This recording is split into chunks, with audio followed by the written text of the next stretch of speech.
Pados Sindara Antasena. Wih lah jagat waisan iku Bathara. Eneng apa Antasena? Wah setan e. Petruk ya ora. Genane ngarepe bendara kok dolanan guthik. Anggemu iki sapa padamu wae? Sinuwun Ndarawati Prabu Sri Bathara Kresna. Heh, cenanangan ora. Syukur dikeplak. Heeh. Tak bales engko. Lho. Wani nglimpe ta. Petruk dadi temenggung kok aku RT iki adil ora? Lho. Hah? Ayo. Aku kudu dadi prameswari. Tak cocok sirahmu kowe. Prameswarine sapa? Prameswarine Ndara Abimanyu. Njuk kowe rabi karo iki no piye? Lah nek gelem dengkul kowe tengok kene wae. Wis kowe tengok kene. Ngono. Ora ngono, piye? Mlumah. Ngene. Heeh. Dadi apa aku? Dadi paidon. Maksude? Ayo nek ratu idu nang cangkemmu kuwi. Tiwas mempeng ora. Aku dadi emban wae ya. Wah iya. Ya sing sok mbarengi ratu nek metu dedeng Semar nesu Semar ngono kan. Ora soal man. Padose iku. Yo piye? Ono apa aku? Sampeyan dipadosi Ndara Antasena. Wih lah jagat waisan iku Bathara. Eneng apa Antasena? Wah setan e. Kok kowe nyok? Ha wong tangane digeret sampe nek dhewe kok aku ya mung nyirokke suara Ndara Baladewa kok. Aku ya ngono ketemu Durna e. Ya.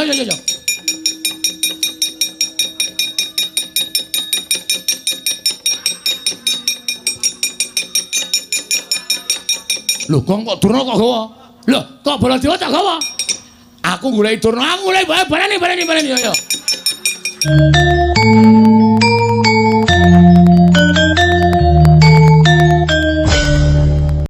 Ora usah semelang. Kyai Antisura kuwi nadyan wujud satu wana wujuding gajah, nanging kuwi gajah pusaka. Kuwi wujuding gajah sing pancen beda karo gajah-gajah liyane. Ya ming Kyai Antisura sing ngerti sapa besok ingkang pantes bakal lintir ke Praboning Ngastina lan sapa ingkang pantes lenggah dampar.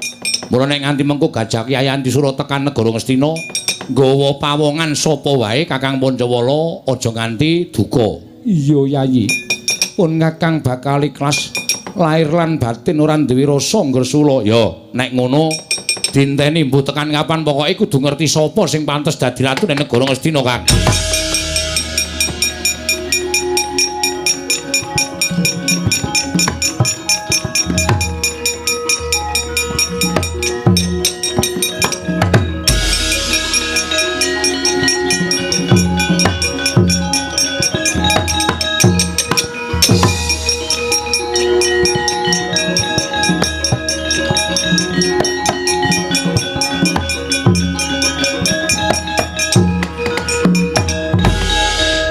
Dimas Irawan, Dimas Antarja. Nggih, Kakang Mas kula ingkang sowan. Nggih, Kakang Mas kula ingkang sowan. Ngopo ya, Kang? Ya mergo pun Kakang wis krungu Yai. Pun Kakang mireng yen to siadiran Kakang Mas Pancawala bakal kepengin ngrasakake dadi ratu ning negara Ngastina. Tumulipun Kakang nusul ana ing kene sayekti ora ketamung sithik ngempek kamukten negara Ngastina. Sik, aja ngawur. Panjeni ate Kakang Pancawala kepengin lenggah dampar. Ning mau ngendikane Simbah Patih sing ngerti lan sing pana babakan negara Ngastina ki ming Gajah Kyai Antisura. Lah terus piye, Dimas? Gajah Kyai Antisura Kakang Pancawala matur ngersaning Gajah Kyai Antisura, sapa sing pantes antaraning Kakang Pancawala apa aku sing lenggah dampar ora ana sing dipilih. Malah Kyai Antisura medal saka wantilan mlebu ngalas seprene urung bali. Lah terus kok Dimas ora tumuli mukti ana negara Ngastina. Aku wong nrimo kok Kang nek pancen ora dikeparengake lan aku ki ora duwe ora kewahyon kanugrahan babakan kamukten wis trima dadi satria ngene iki ora apa-apa. Tur Kakang Pancawala ya wis trima dadi satria ngene iki ya ora apa-apa.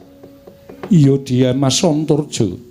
Pun Kakang sayekti mung nyoba marang katrimaning urip jebul tinemune dudu Pancawala ingkang pantes lenggah dampar nadyan pun Kakang Ki putra ingkang tinemu pembayun lancur Pandhawa ingkang tuwa dhewe nanging jebul ora kasinungan kanugrahan mula pun Kakang trima mopo yayi pun Kakang ora apa-apa gunjang ganjing langit kelap-lapaton lir kincanging risang mawe gandrung ing gumarupa kana angin gedhe lampahing Kyai Antisura ingkang nggendhong Raden Abimanyu minggah wonten ing Datulaya Raden Abimanyu kalenggaken wonten ing dampar kencana kagyat kadrokasan sangyaning para putra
Larta saking Gudha Sangkara kula yen amutusa Sang Sri Dimas Antasena piye Kang aku wis weling karo sampeyan to wis matur aja runtik atine aja gelo rasane arep dikaya ngapa iki isih getulit gading awake dhewe iki isih sedulure awake dhewe saiki cetha yen to pancen sing kedunungan wahyu ning ratu kuwi ya kuwi si Abimanyu.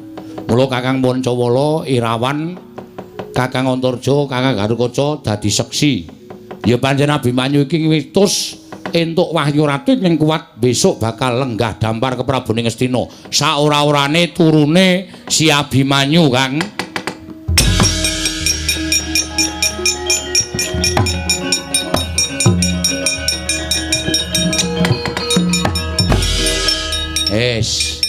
Saiki gandeng wis ana ratune sing ndapuk Nayaka aku. Dimas sing ndapuk Nayaka. Heeh. Kakang Pancawala dadi patih. Ya wis aku kari manut patih jero. Patih njaba. Wah, mulane ra tau kena kasus. Ning njaba terus kok. Kok tak loloi tangan cangkemmu lho kok kowe. Kano Irawan dadi tumenggung nggih ngestakaken dawuh Kakang Mas senopatine loro kula nggo abrak apa senopati kok kaya genter kaya ngono nggih pun sinten senopatine Kakang Garukaca karo Kakang Antarja nek ana apa-apa sing temanggung jawab Kakang Garukaca Kakang Antarja ya Dimas aku manut ya Dimas aku manut. Kula Petruk tukang asah-asah. Wah. Mbaya tumenggung Pak Lurah apa-apa ngono lho. Abdi dalem kok mung asah-asah. Ya kowe tak dapuk dadi tumenggung. Oh nggih. Kula napa ndara?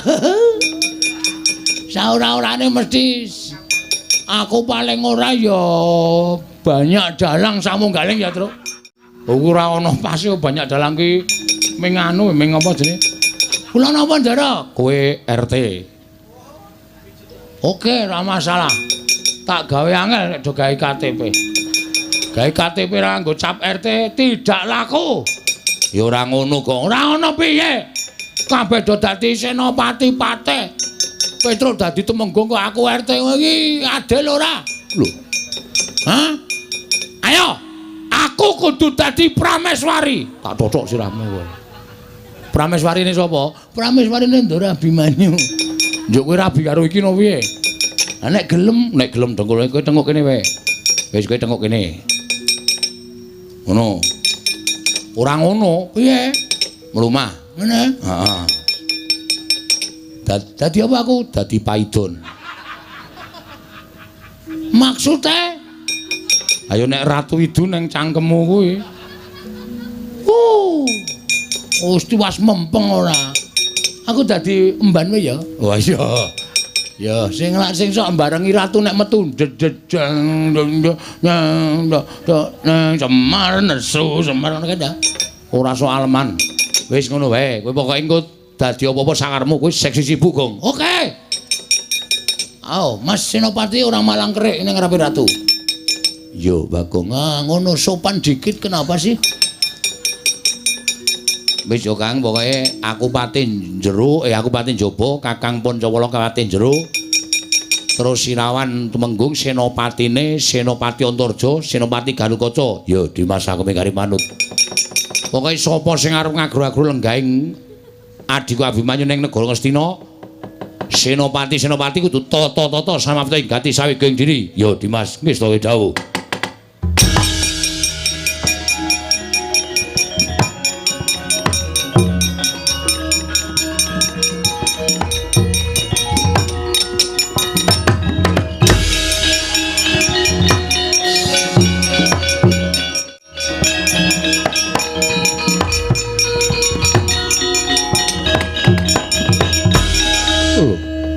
Iki Abimanyu malah gedangkrang ana ing dampar negara Ngastina. Kakang Mas Setijo Bumanara Kasura ingkang rawuh wonten negari Ngastina. Abimanyu wonten dawuh negara kundurna marang Kanjeng Paman Duryudana. Mesakno Kanjeng Paman lan sak kurawane padha nungsang buyang, padha mlayu wedi kalawan pengamuke Dimas Antasena. Yen Abimanyu ora menehake negara Ngastina marang Kanjeng Paman Duryudana, aku engko wis disraya dening Kanjeng Paman lumantar bapa Panembandana kudu ngrebut negara Ngastina. Yen aku iso ngrebut negara Ngastina saka tanganing para putra Pandhawa, aku bakal diparingi negara sak sigar semangka. Kang, piye Dimas? Ana parang muka saka ngendi? Lah iki kok saka ngendi piye to? Kakang Trakasura ini kok nggugu karepe dhewe mungsuhe aku, aja kuwatir.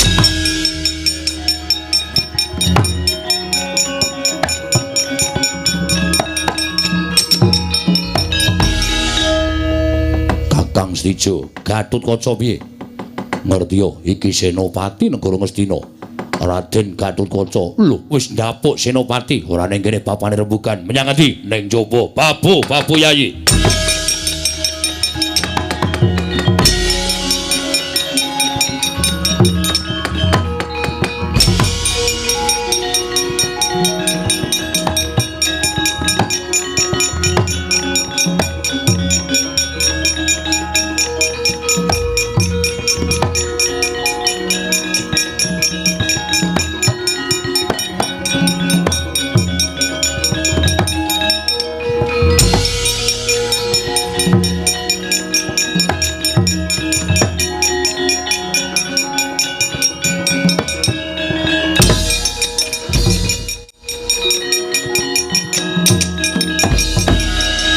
Modar we.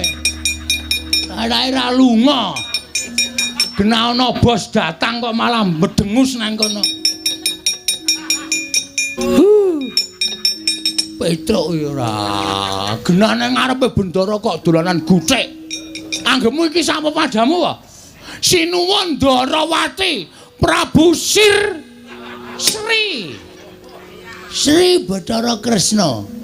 Heh, cenanangan ora. Syukur dikeplak. Heeh. Tak bales engko. Lho. Wani wae, wani nglimpe ta.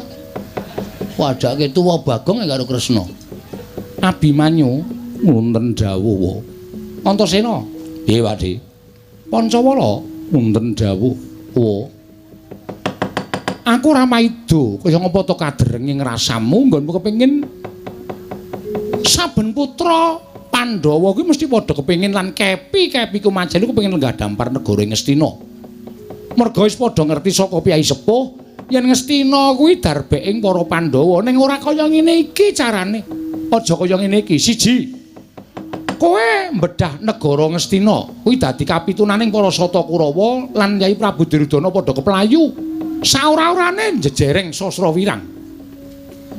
Angka loro, nek nganti kowe ngrebut negara iki kowe dosa. Dosaku ning endi? Kowe miradati kodrating jagat.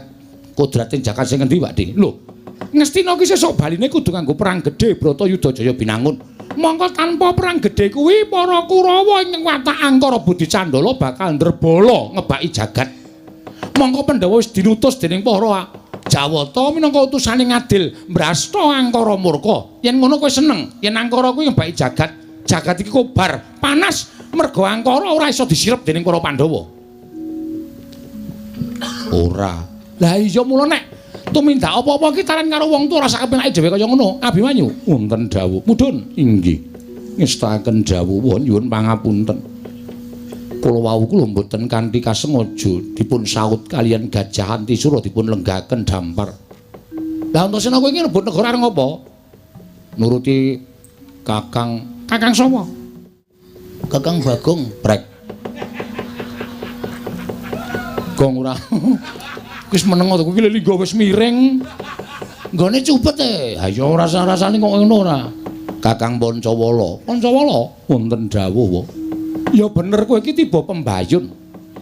Nanging saiki wis krumangsani to. Yen to ingkang kuat bakal lungguh ke Prabu Negara Ngastina kuwi ora kok ming kudu putra sing metu pembayun. Nanging sapa ingkang pancen wis pinesti marang keparenging dat kamurwing dat bakal nyambung turasing para Pandhawa. Nggih, kula sampun mangertos. Wis lega, sampun. Ayo kondur. Inggih ngestaken dawuh. Ndasena. Apa, Pak? Bali. Yo. Terus? Ndaran tasine wedi lho bapakne. Oh, bapakne kok yo. Kowe kira bapak wedi ora? Ra. Oh. Setan kok kowe iki. Nyataku anak setan kok. Lho. Kowe ngayal banget e, Kong. Getak ndara karo Daron. Ndasena. Apa, Pak? Bali. Ya, Pak. Oh, ra sembodo sore mau gleleng ya, Tru. Heeh, sapa-sapa dijotosi kene digetak bapakne wedi. Ning Antasena iki gleleng tenan lho, Tru. Oh, molak-malik ora.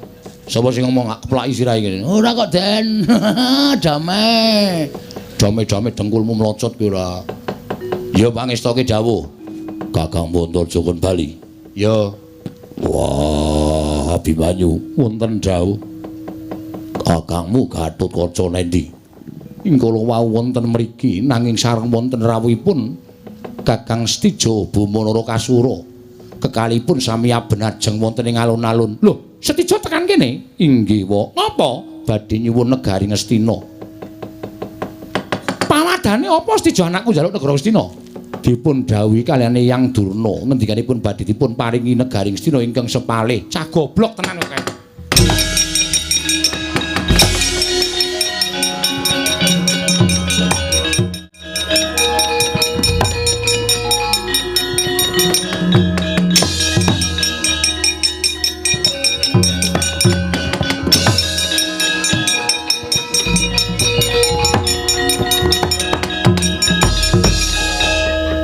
Antasena. Ngopo, Pak? Baladewa kakangku ngendika yen pusakane tok gawa. Heeh, bareke. Ya. Kok tak titipke bapak? Ora. Bareke dhewe. Ya. Bareke dhewe kok aja titip-titipke bapakne iki anggepe bapakne kongkonan iki. Wah, bocah kok ora ngerti karo wong tuwa. Wis wani ngrebut pusaka Nenggala kok titipke bapakne. Pira-pira iki tanggung jawab. Endi, Gong? Golek obat mumet. Mumet mergo dikampleng kok golek obat ora. Ya sak-orane digunyer. Digunyer dengkulmu mlocot. Tru, nyilih dengkule, Tru. Nggo ngopo? Nggo gunyer. Kulinamu ora. Gunyer nganggo dengkul ora. Tak baleke, Pak, baleke. Ya.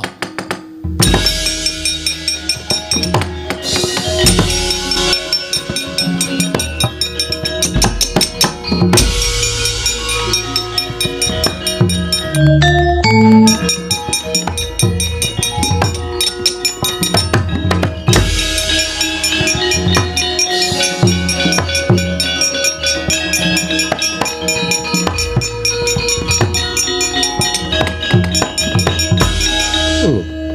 Iki Abimanyu malah gedangkrang ana ing dampar negara Ngastina. Kakang Mas Setijo Bumanara Kasura ingkang rawuh wonten negari Ngastina. Abimanyu wonten dawuh negara kundurna marang Kanjeng Paman Duryudana.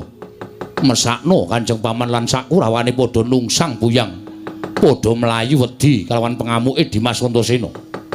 Yen Abimanyu ora menehake negara Ngastina marang Kanjeng Paman Duryudana, aku engko wis disraya dening Kanjeng Paman lumantar bapa Panembandana kudu ngrebut negara Ngastina. Yen aku iso ngrebut negara Ngastina saka tanganing para putra Pandhawa, aku bakal diparingi negara sak sigar semangka. Kang, piye Dimas? Ana parang muka saka ngendi? Lah iki kok saka ngendi piye to? Kakang Trakasura ini kok nggugu karepe dhewe mungsuhe aku, aja kuwatir.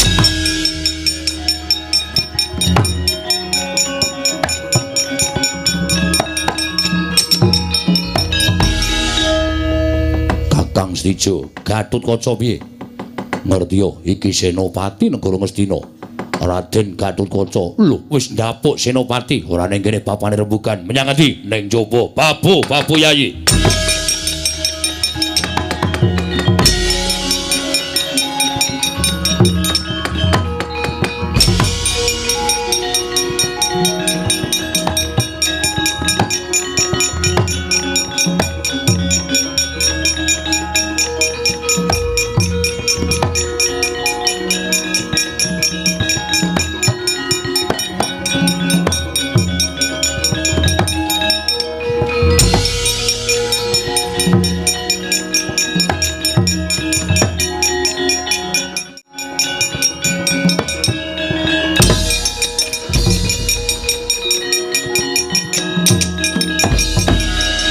Modar we. Adae ra lunga. Kena ana bos datang kok malah medengus nang kono. Awas we. Ora ana wong apa-apa, das-des. Ono ngarep dinggoni kok. Malah ora pindah, sampluk raimu. Iya, oke. Oke, ora masalah. Suatu saat pembalasan pasti datang. Sapa-sapa oleh Tuhan Yang Maha Esa. Iki nek wis sia-sia karo wong ngenten iki, rumasane ra dosa apa? Pembalasan teng hari akhir niku mesti sampean malaikate Werkudara kowe iso ngeplaki Petruk, nyogodo sirahmu. Tiyeng. Iki nek ngenengi aku tak keplak ndasmu lho. Dolanan guthik kok ngeneng ning ngarepe Nata Ndarawati. Nomeng mraktekke iki sliwar-sliwar nang mripat. Minggat. Nesu. Lah iso jak guyon kresnane. Petruk ora genane ngarepe bendara kok dolanan guthik. Anggemu iki sak padamu wae. Sinuwun Ndarawati Prabu Sri Bathara Kresna. Heh, cenanangan ora. Syukur dikeplak. Heeh. Tak bales engko. Lho. Wani nglimpe ta. Wadake tuwa Bagong karo Kresna. Abimanyu wonten dawuh. Antasena, piye Wadi? Pancawala wonten dawuh. Aku ora maido kaya ngapa to kadrenging rasamu nggonmu kepengin saben putra Pandhawa kuwi mesti padha kepengin lan kepi kumajan iku kepengin lenggah dampar negara Ngastina. Merga wis padha ngerti saka piyai sepuh yen Ngastina kuwi darbeking para Pandhawa ning ora kaya ngene iki carane. Aja kaya ngene iki. Siji, kowe mbedah negara Ngastina kuwi dadi kapitunaning para Sata Kurawa lan Kyai Prabu Duryudana padha keplayu. Saora-orane jejereng Sasrawirang. Angka loro, nek nganti kowe ngrebut negara iki kowe dosa. Dosaku ning endi? Kowe miradati kodrating jagat. Kodrating jagat sing endi, Pakdi? Lho, Ngastina ki sesuk baline kudu nganggo perang gedhe Bratayuda Jaya Binangun. Mongko tanpa perang gedhe kuwi para Kurawa ing watak Angkara Budi Candala bakal ndrebala ngebaki jagat. Mongko Pandhawa wis dinutus dening para Jawata minangka utusaning adil mbrasta Angkara murka. Yen ngono kowe seneng, yen Angkara kuwi ngebaki jagat, jagat iki kobar, panas merga Angkara ora iso disirep dening para Pandhawa. Ora. Lah iya mula nek tumindak apa-apa ki taran karo wong tuwa rasa kepenake dhewe kaya ngono. Abimanyu, wonten dawuh. Mudhun. Inggih. Ngestaken dawuh nyuwun pangapunten. Kula wau kula mboten kanthi kasengaja dipun saut kalian Gajah Antisura dipun lenggaken dampar. Lah Antasena kowe iki rebut negara areng apa? Nuruti Kakang sapa? Kakang Bagong. Brek. Gong ora. Wis meneng to kuwi lho wis miring. Nggone cupet e. Ha ya ora rasane kok ngono ora. Kakang Pancawala. Pancawala wonten dawuh wae. Ya bener kowe iki tiba pembayun. Nanging saiki wis krumangsani to. Yen to ingkang kuat bakal lungguh ke Prabu Negara Ngastina kuwi ora kok ming kudu putra sing metu pembayun. Nanging sapa ingkang pancen wis pinesti marang keparenging dat Kampurwing dat bakal nyambung turasing para Pandhawa. Nggih, kula sampun mangertos. Wis lega, sampun. Ayo kondur. Inggih ngestaken dawuh. Ndasena. Apa, Pak? Bali. Yo. Terus? Ndara Antasena wedi karo bapakne. Oh, bapakne kok ya. Kowe kira bapak wedi ora? Ra. Oh. Setan kok kowe iki. Nyataku anak setan kok. Lho. Kowe ngayal banget, Kong. Getak Ndara Werkudara. Ndasena. Apa, Wak? Bali. Ya, Wak. Oh, lah sembodo sore mau gleleng ya, Tru. Heeh, sapa-sapa dijotosi kene digetak bapakne wedi. Ning Antasena ki gleleng tenan lho, Tru. Oh, molak-malik ora. Sapa sing ngomong keplaki sirahe kene? Ora kok, Den. Damai. Dame-dame dengkulmu mlocot ki ora. Ya pangestoke dawuh. Kakang Montorjo kon Bali. Ya. Wah, Abimanyu wonten dawuh. Kakangmu Gatotkaca nendi? Ing kala wau wonten mriki nanging sareng wonten rawuhipun Kakang Stijo Bumanara Kasura. Kekalipun sami abenajeng wonten ing alun-alun. Lho, Stijo tekan kene? Inggih, Wa. Napa? Badhe nyuwun negari Ngastina. Pawadane apa Stijo anakku njaluk negara Ngastina? Dipun dawuhi kaliyan Eyang Durna ngendikanipun badhe dipun paringi negari Ngastina ingkang sepalih. Cah goblok tenan kok kae.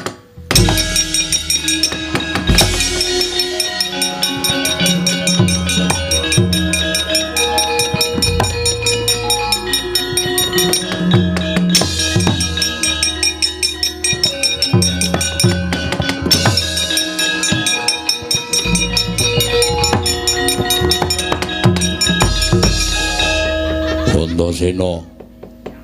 Ngopo, Pak? Baladewa kakangku ngendika yen pusakane tok gawa. Heeh, baleke. Ya. Apa tak titipke bapak? Ora. Baleke dhewe. Ya. Baleke dhewe kok aja titip-titipke bapakne iki anggepe bapakne iki kongkonan iki. Wah, bocah kok ora ngerti karo wong tuwa. Wis wani ngrebut pusaka nenggala kok titipke bapakne. Pira bara iki tanggung jawab. Endi, Gong? Golek obat mumet. Mumet mergo dikampleng kok golek obat ora. Ya sak-orane digunyer. Digunyer dengkulmu mlocot. Tru, nyilih dengkule, Tru. Nggo ngopo? Nggo gunyer. Kulinamu ora. Gunyer nganggo dengkul ora. Tak baleke, Pak. Baleke. Ya.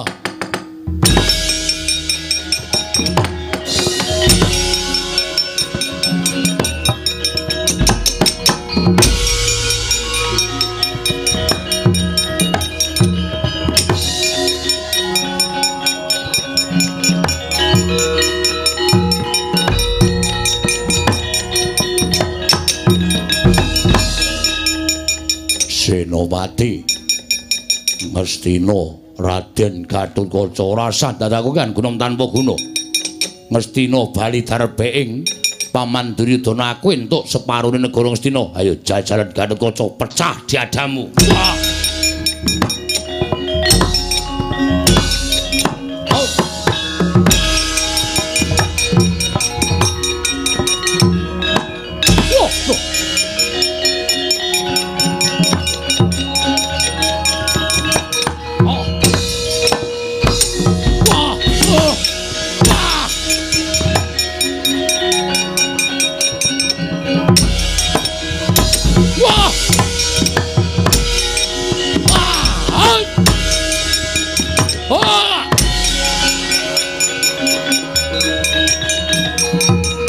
Gatotkaca. Gatotkaca.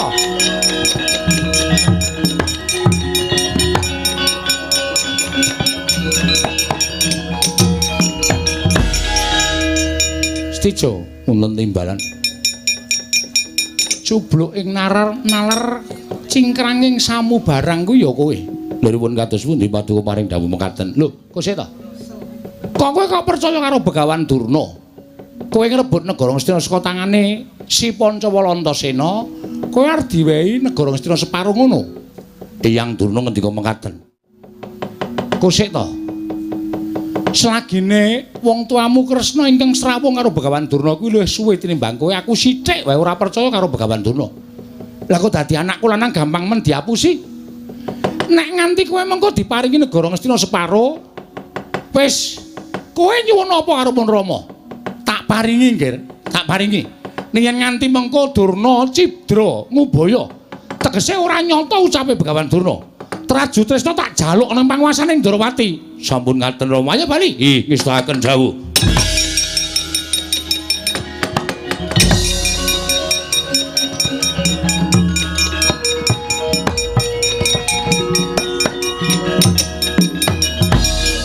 Luar ngopo?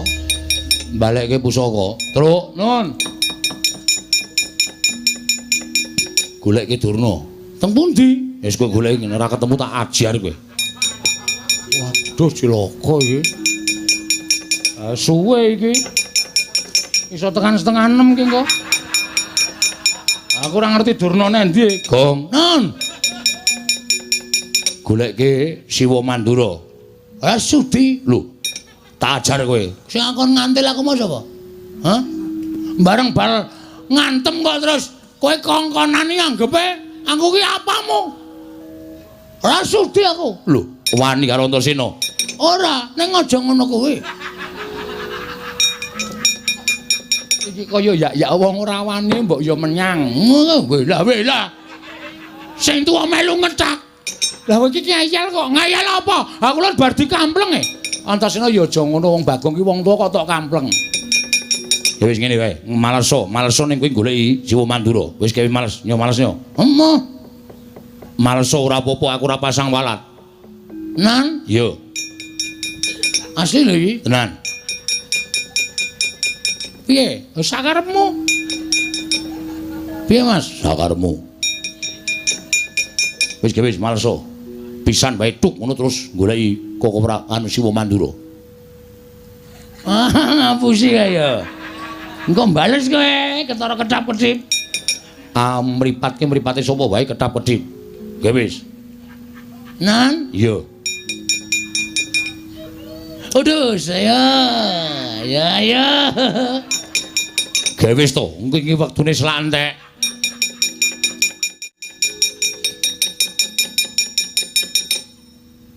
Loh, iki piye to iki? Arep mrene ra wani. Lah kok malah aku wani iki piye? Sorry, ngono guyon. Guyon, aku ki ratu kok dijak guyon. Lumasane aku ki Nalendra nggih dicuthuk dadane sampeyan dhewe. Apa itu mbok digobali? Wus. Kok sino Mandura? Yo, ge wis yo. Ge.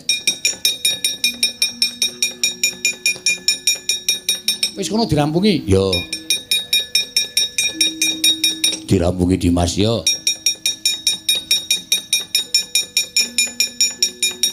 Padose iku. Yo, piye? Ono apa aku? Sampeyan dipadosi Ndara Antasena. Kuwi lah jagat waisane ku Bathara. Eneng apa Antasena? Wos setan iki. Kok kowe nyok? Ha wong tangane digeret sampeyan ae dhewe kok aku ya mung ngirokke suarane Ndara Baladewa kok. Aku ya ngono ketemu Durna e. Ya.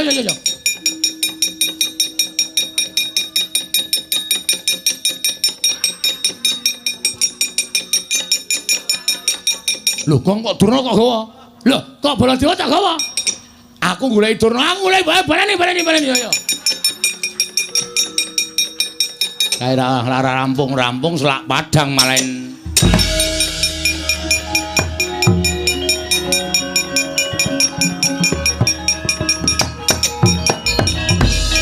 Mbah, apa, Ngger? Awar balekke pusaka. Oh iya tak terima. Yo. Oh iya. Pun gak ditampa. Gek ditampa iki. Letro. Ora edan kok iki. Lah wong sampean iku dibalekke pusakane iki gek ditampa. Letro ora edan. Ah, kowe iki pusaka tenanan. Ya. Lho pusakane dhewe kok wedi ora. Oh, tak terima ya Antasena, tak terima. Ya, nek ketemu karo Siwa Ngastina negara wis ora tak nggo. Nek arep dilenggahi meneh entuk. Oh iya Antasena ya.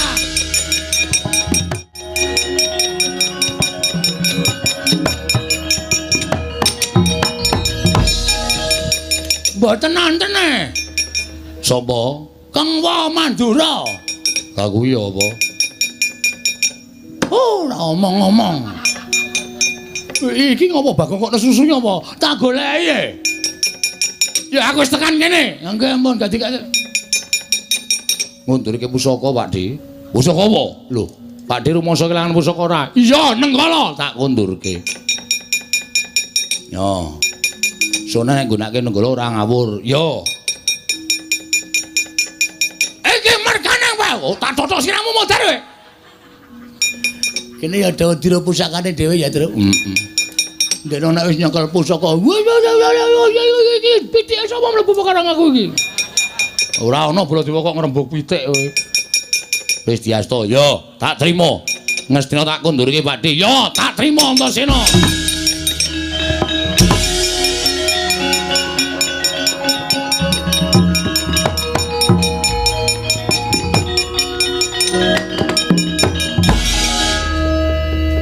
Oh, sinuwun Ngastina sajake ora trima, Gong. Galo mlayu-mlayu ngirit iso kelangan pusaka ora? Iya, nenggala Tak kundurke. Yo. Sone nek nggunakake nenggala ora ngawur. Yo. iki mergane wae. Oh, tak cocok siramu modar kowe. Kene ya dawa dira pusakane dhewe ya, Tru. Ndekno nek wis nyekel pusaka. Iki pitike sapa mlebu perkara aku iki? Ora ana Baladewa kok ngrembug pitik kowe. Wis diasta. Yo, tak trima. Ngastina tak kundurke, Pakde. Yo, tak trima Antasena.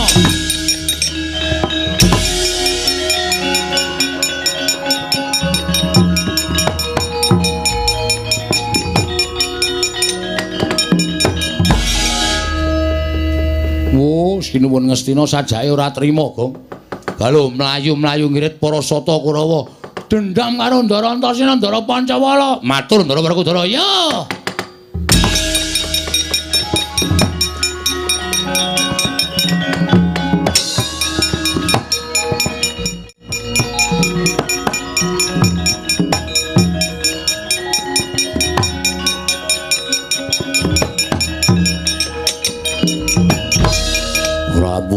Ora mulang karo anake. Ora ngajari karo anake. Wong gerang model piye kowe?